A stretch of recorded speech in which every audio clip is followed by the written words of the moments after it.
Bem-vindos de volta. Nós vamos continuar aqui o nosso curso de resistência dos materiais, ainda falando sobre tensões normais, um tipo de problema específico que envolve o dimensionamento dos elementos. Nos exercícios anteriores, a gente se deparou com problemas em que nós conhecíamos o esforço e conhecíamos a seção transversal, a quantidade de material do elemento que a gente queria analisar. E assim, conhecendo o esforço e a seção transversal, poderíamos aplicar a equação da tensão e força dividido por área é igual ao valor da tensão. E assim a gente conseguia calcular o valor da tensão. Agora nós vamos abordar um tipo de problema especificamente diferente. Os problemas anteriores a gente chama, às vezes, de problema direto. O que significa um problema direto? É um problema em que as variáveis conhecidas são aquelas que se encontram do lado direito da equação.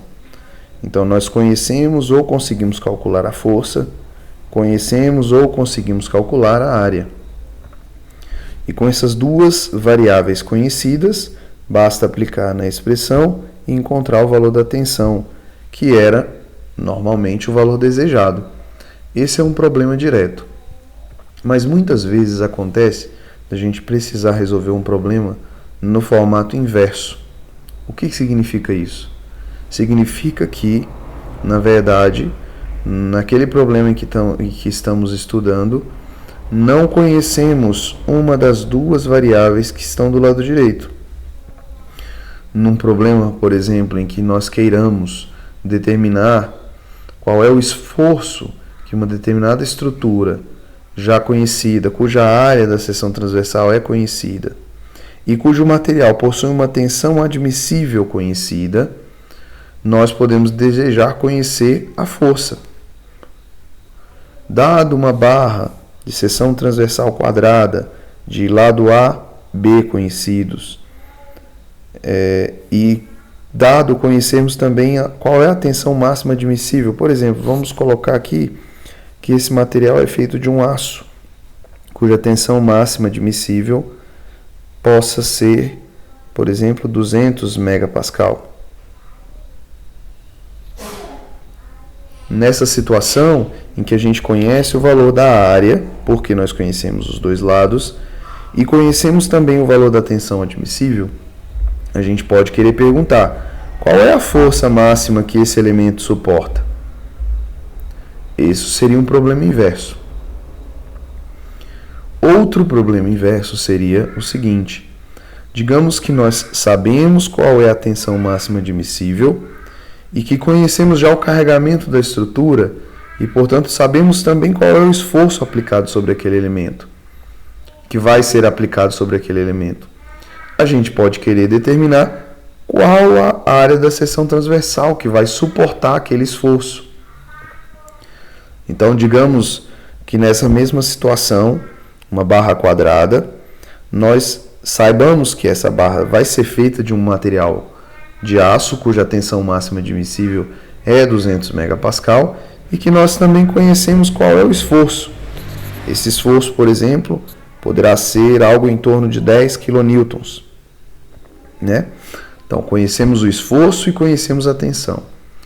E nós desejaríamos determinar a quantidade dos valores de A e de B, para que esse elemento suporte esse esforço de 10 kN sem exceder a tensão de 200 megapascal. Correto? Então, esses são os dois tipos de problemas inversos que a gente pode enfrentar. Um em que a gente queira encontrar o valor da força, dados conhecidos a área e a tensão, ou, de outra forma, aquele que a gente queira conhecer a área da seção transversal, dado que a gente já conhece a força e a tensão. De toda forma, a gente sempre precisa conhecer duas das variáveis para encontrar a terceira. Se nós não conhecemos duas variáveis, fica impossível resolver o problema. Muito bem, vamos então resolver um problema semelhante. Um problema do tipo inverso. Vamos lá. Temos aqui um problema estrutural simples, em que nós temos uma barra aqui conhecida, né, de dimensões da estruturais também conhecidos, né? Então essa barra tem um comprimento de 800 milímetros. As duas barras formam entre si uma espécie de triângulo retângulo e o carregamento é aplicado nesse ponto B. Eu desejaria conhecer a seção transversal desta barra para que ela seja capaz de sustentar o esforço que vai ser aplicado por ela. Então, por exemplo, esse é um tipo de dimensionamento, né, um tipo de problema inverso, em que nós desejamos conhecer a seção transversal, seja ela circular ou retangular, ou mesmo de um outro formato que seja determinado, não é? Então veja, no caso de ser uma barra circular, a coisa é mais simples, porque somente o diâmetro é necessário de a gente conhecer para determinar aquele elemento. No caso de ser uma barra de seção retangular, a coisa vai ser um pouquinho mais melindrosa. Por quê? Aqui nós temos duas variáveis, A e B são desconhecidos. Nós vamos aqui abordar um problema em que nós precisamos determinar o diâmetro de uma barra circular. Vamos lá então. Nós temos aqui essa estrutura e o enunciado diz: se a tensão máxima admissível para o aço, de que é feito a barra BC. Então nós estamos aqui interessados em analisar a barra BC. Essa barra aqui é de 200 megapascal, então isso daqui já é a tensão máxima admissível que esse elemento pode sofrer, certo? Porque ele é feito de aço. Um aço específico, é claro que determinados tipos de aço que sofreram outros tipos de tratamento podem sim aumentar esse valor. Por isso é importante que a gente procure a especificação do material que a gente está trabalhando e conheça bem qual é o valor máximo admissível para aquele material. Mas o enunciado continua: determine o diâmetro mínimo da barra. Se estamos falando de diâmetro, estamos dizendo que a barra é uma barra circular, certo? Continuando, determine o diâmetro mínimo da barra capaz de sustentar o carregamento aplicado de 30 kN. Veja que esse carregamento ele está aplicado aqui no ponto B e não na barra propriamente dita. Então nós precisamos ainda conhecer esse valor de esforço aplicado sobre a barra. Porque lembra, se nós queremos determinar o diâmetro, precisamos conhecer, olha, o diâmetro vai me dar a área, certo? Então, no fundo, nós queremos conhecer a área da seção transversal daquela barra. Mas veja, para isso eu preciso da tensão, foi dada no enunciado, e preciso da força, que foi dado no enunciado de maneira indireta, porque aquela força não está aplicada diretamente sobre a barra, mas sobre a estrutura como um todo. Então, parte desses 30 kN vão ser transportados por essa barra horizontal. Outra parte vai para a barra inclinada, que é a barra que a gente está interessado. Muito bem, vamos lá. Primeiramente, então, precisamos calcular esse esforço aplicado sobre a barra. Para isso, nós precisamos lançar a mão do diagrama de corpo livre, que é o isolamento de um elemento dentro da estrutura que vai nos dar as forças conhecidas e as forças desconhecidas. E a partir dessa análise desse elemento, nós vamos calcular a força que a gente quer conhecer, que é a força sobre a barra BC. Lembre-se do critério para escolher um elemento para fazer o diagrama de corpo livre. Esse elemento precisa sofrer o carregamento conhecido e também se vincular àquele elemento que nós queremos conhecer, certo? Qual é esse elemento? Você poderia dizer que é a barra AB. Na verdade, a barra AB poderia ser uma opção, porém, simplesmente fazendo o diagrama de corpo livre sobre esse pino B é suficiente para que a gente conheça o esforço sobre a barra BC. Por quê? Porque só o pino B ele já cumpre o papel que a gente está dizendo, que é sofrer o carregamento conhecido de 30 kN. Esses 30 kN são aplicados diretamente sobre o pino B.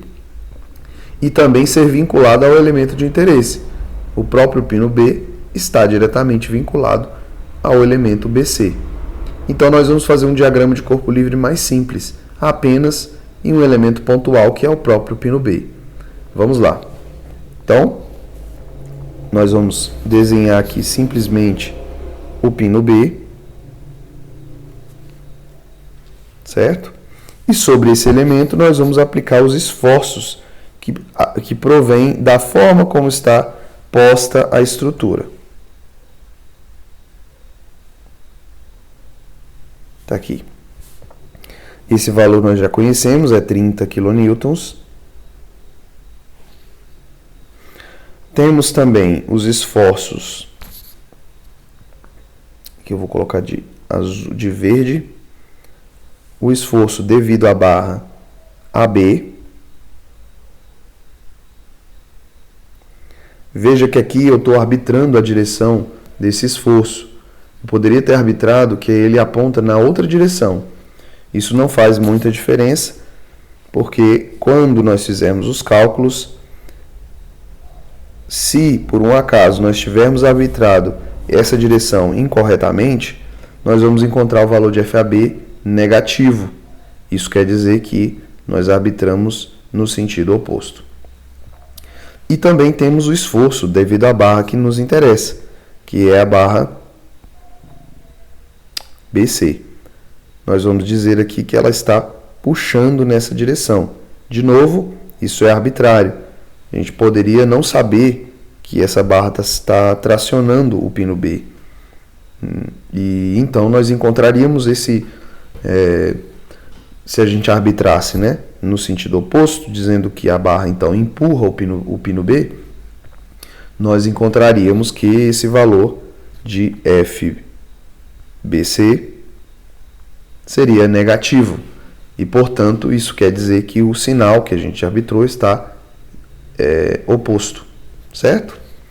Bom, para a gente concluir esse diagrama de corpo livre, ainda falta um pequeno detalhe, que é nós conhecermos o ângulo segundo o qual esse vetor FBC está inclinado.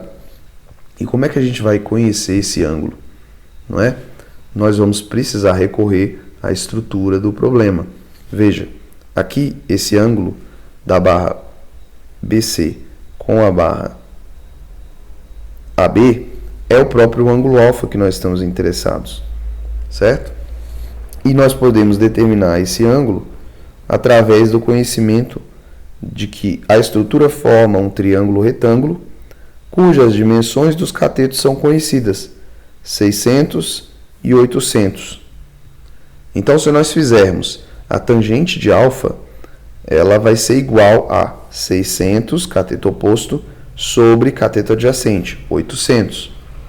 Vamos escrever isso daqui lá na frente. Então, a tangente de alfa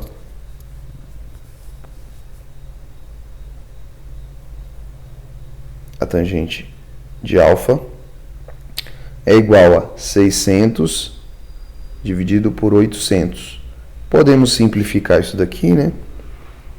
Cada zero vai sumir com o seu correspondente. Então, a tangente de alfa é igual a 6 por 8. Daria para simplificar mais, mas vamos deixar assim. Muito bem. Se a tangente de alfa é 6/8, então nós podemos usar a função trigonométrica inversa, que diz que o arco cuja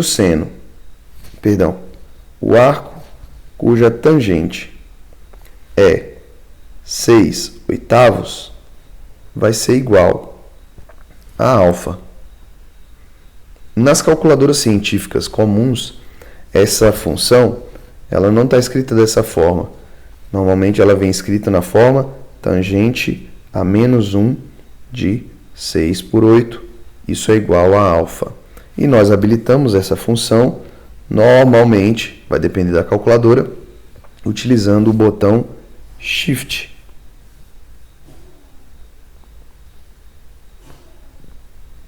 E apertando o botão tangente.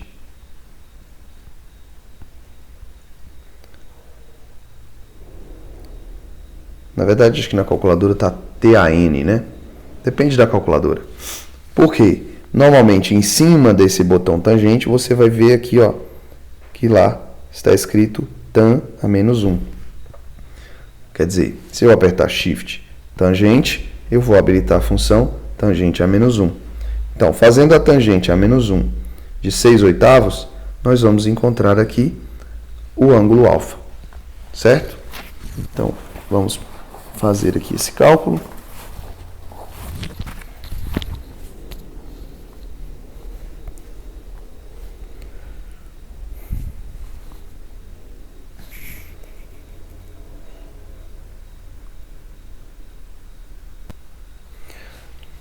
Então, esse ângulo vai ser igual a 36,86 graus.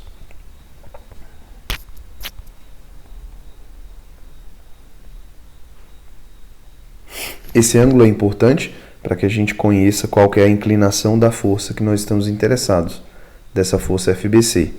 Muito bem, ainda não está concluído o nosso diagrama de corpo livre. Deixa eu colocar aqui. Diagrama de corpo livre, porque nós precisamos encontrar as componentes desse vetor FBC nas direções x e y. Então, nós teremos aqui uma componente FBC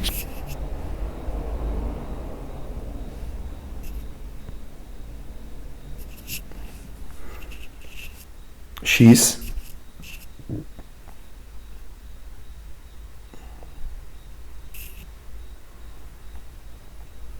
Deixa eu reorganizar isso daqui para não confundirmos. Então, temos aqui FBC x e temos também a componente aqui, ó,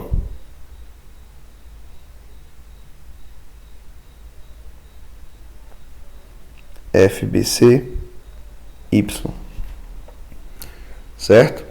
É bom que a gente faça essa decomposição, porque olha aqui, se a gente analisar a coisa em y, nós vamos perceber que o FBCY ele tem que ser igual a 30 kN para que a estrutura esteja em equilíbrio. Por que disso? Porque se eu tenho alguém puxando com 30 para baixo, para que a estrutura esteja em equilíbrio, eu preciso ter alguém puxando com 30 para cima, certo? Então, vamos lá proceder à decomposição do esforço FBC. Vamos lá. Veja, nós vamos usar as funções trigonométricas. Deixa eu redesenhar esse vetor FBC um pouquinho maior.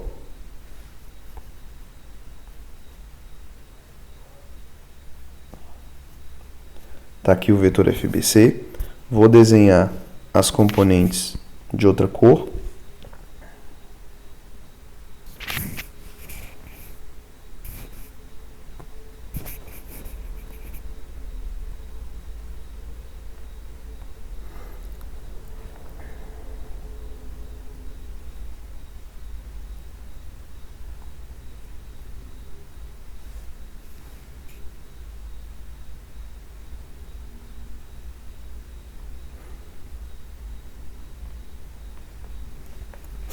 Veja, aqui só para evidenciar, nós podemos transportar esse vetor aqui para frente, só para evidenciar que na verdade ele está fechando aqui para a gente um triângulo retângulo, evidenciando que o ângulo alfa aqui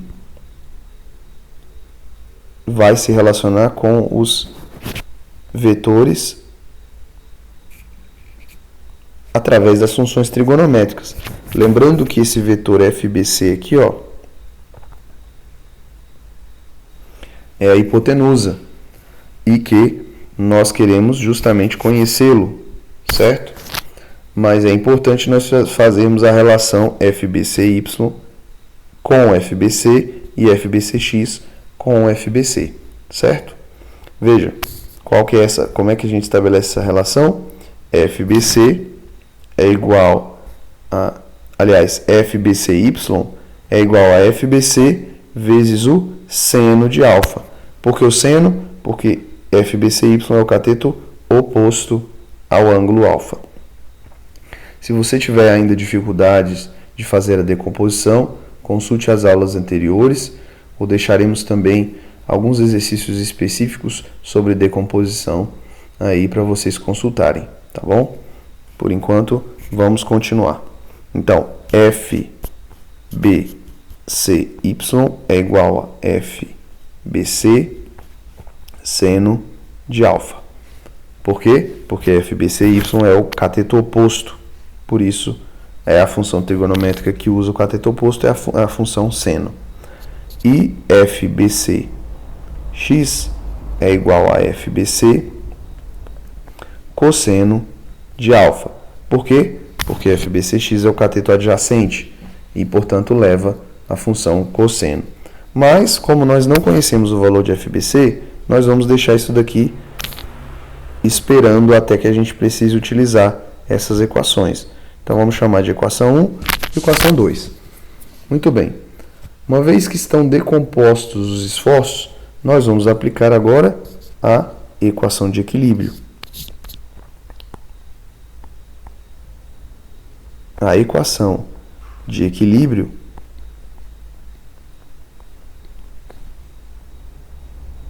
é a seguinte: como nós estamos lidando com um elemento pontual, ou seja, faltou uma letra aqui, né?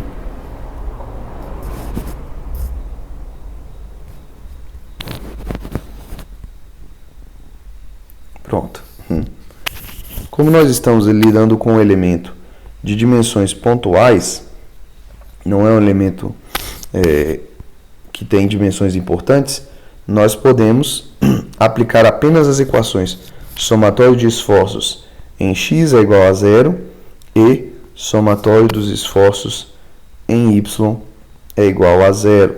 Como eu falei, fica mais claro, mais evidente que se eu fizer a análise em y, vai aparecer para mim mais facilmente o esforço que nós estamos interessados. Por quê? Porque FBCY está exatamente contrabalanceando 30 kN. Vejamos, se nós fizermos o equilíbrio em y, nós teremos quais são as forças atuando em y. Eu tenho 30 kN atuando na direção negativa, porque ele está atuando para baixo, certo? E FBCY positivo, porque atua para cima. Então, mais FBCY. Isso é igual a zero. Se eu pegar o 30 kN e passar para o lado de lá, nós vamos observar que FBCY é igual a 30. Vai ficar positivo. E o FBCY, voltando aqui na expressão número 1, é igual a FBC vezes o seno de alfa. Então, no lugar de FBCY, eu vou colocar FBC seno alfa. Então, isso daqui vai ficar FBC seno de alfa é igual a 30. Como eu estou interessado em saber o valor de FBC, eu vou passar o seno de alfa dividindo. Então, nós vamos ficar com 30 dividido pelo seno de alfa é igual a FBC. Como são valores conhecidos, alfa nós conhecemos, correto? Isso daqui vai ficar 30 dividido pelo seno do ângulo. Qual é o ângulo alfa mesmo? 36,86. Fazendo esse cálculo aqui,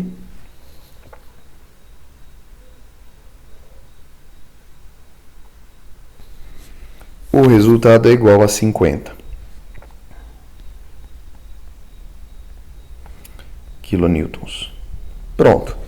Já conhecemos o esforço aplicado sobre o elemento e, lembrando, né, precisamos sempre, como esses problemas recaem em contas, atrás de mais contas, a gente acaba esquecendo qual era o nosso propósito inicial.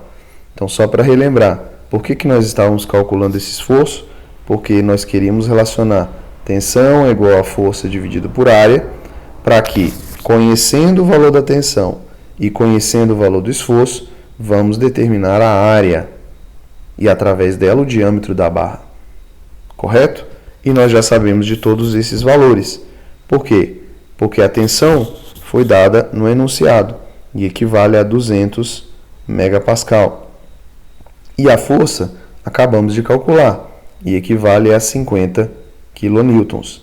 Só chamar atenção porque essas unidades não são as usuais para a gente aplicar na equação. Precisamos transformar de megapascal para pascal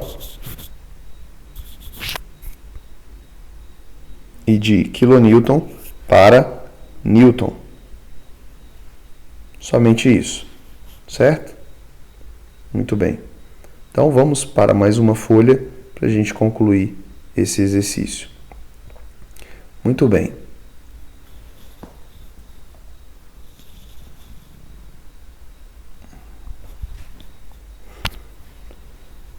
Como nós já conhecemos o valor da tensão e o valor da força, vamos evidenciar aqui a barrinha na qual nós estamos interessados. Essa barra é uma barra do tipo circular, então vou colocar ela aqui um pouquinho mais aumentada. E a área da seção circular depende, obviamente, do diâmetro dessa barra. E essa área é exatamente, como é que é o cálculo da área? Área é igual a π d ao quadrado sobre 4. Lembrando que essa equação ela é correspondente, ela é equivalente a πr ao quadrado, como é mais comum de se conhecer lá do colegial. Mas nós vamos usar aqui esse valor, essa expressão, porque o diâmetro já fica evidente. Muito bem. Se a área tem esse formato, nós vamos aplicar na equação da tensão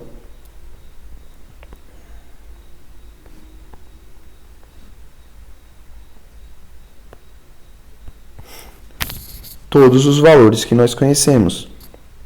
Tensão é igual a força dividido pela área. Qual é mesmo a tensão desejada? A tensão máxima admissível é 200 megapascal. E como é que nós transformamos 200 megapascal para pascal? O mega, ele é 10 a menos, aliás, 10 a mais 6. Então, 10 a sexta pascal, 200 vezes 10 a sexta, como foi dito no enunciado, é igual à força em kilonewtons. Como é que é a força em newtons, né? Veja, 50 kilonewtons equivale a 50.000 newtons, ou 50 vezes 10 ao cubo newtons. Certo? 1000 é o mesmo que 10 ao cubo. Muito bem.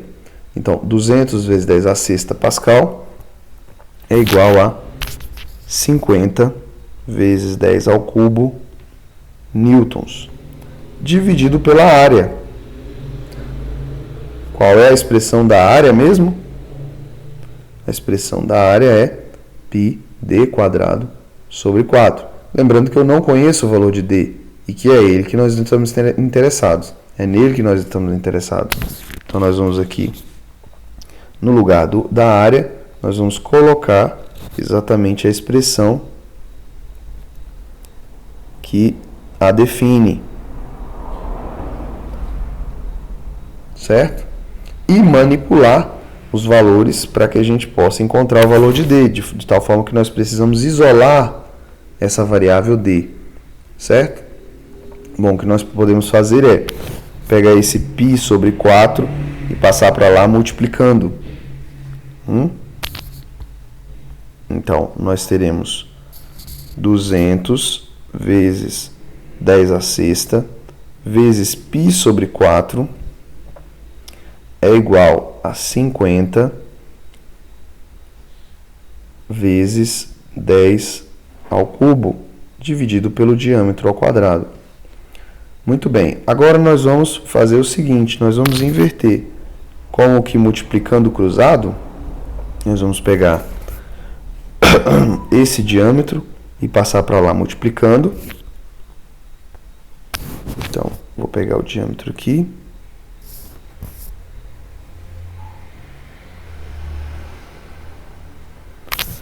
Lembrando que o diâmetro aqui eu apaguei, mas o diâmetro está ao quadrado. Então, vou pegar esse diâmetro. Passar para lá.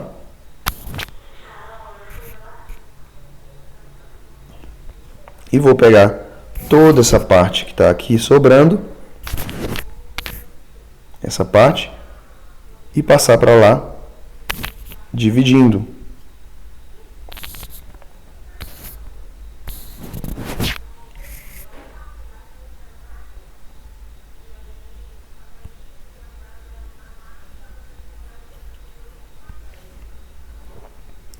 Vamos então fazer o cálculo dessa expressão aqui.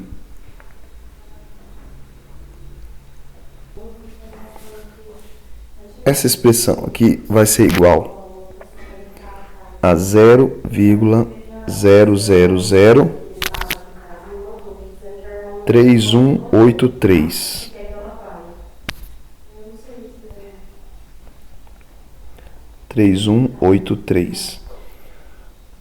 Então, vai ficar, né? O de d ao quadrado é igual a 0,0003183. Como é que a gente encontra o valor do diâmetro?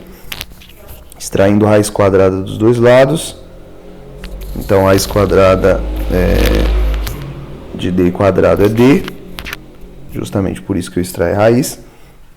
E a raiz quadrada desse número aí é raiz de 0,0003183 é igual a 0,0178.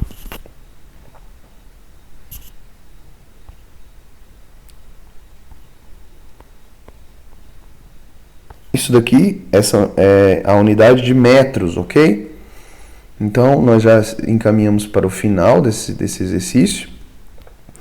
E observamos que o diâmetro da barra precisa ter esse tamanho mínimo para sustentar aquela carga, sem que a tensão chegue a 200 megapascal, que é a tensão máxima admissível.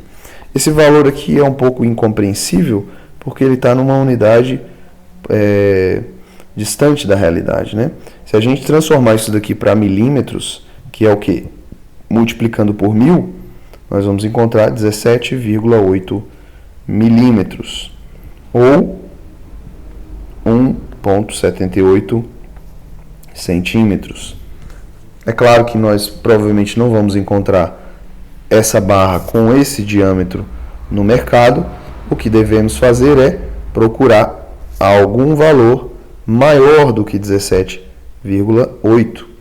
Então, a resposta correta deveria ser diâmetro é maior que 17,8 milímetros. Se nós encontrarmos, por exemplo, 20 milímetros, uma barra de 20 milímetros seria o valor ideal, certo? Então, esse foi um exemplo de problema do tipo inverso, em que nós fizemos o dimensionamento de um elemento estrutural. Muito obrigado e até a próxima!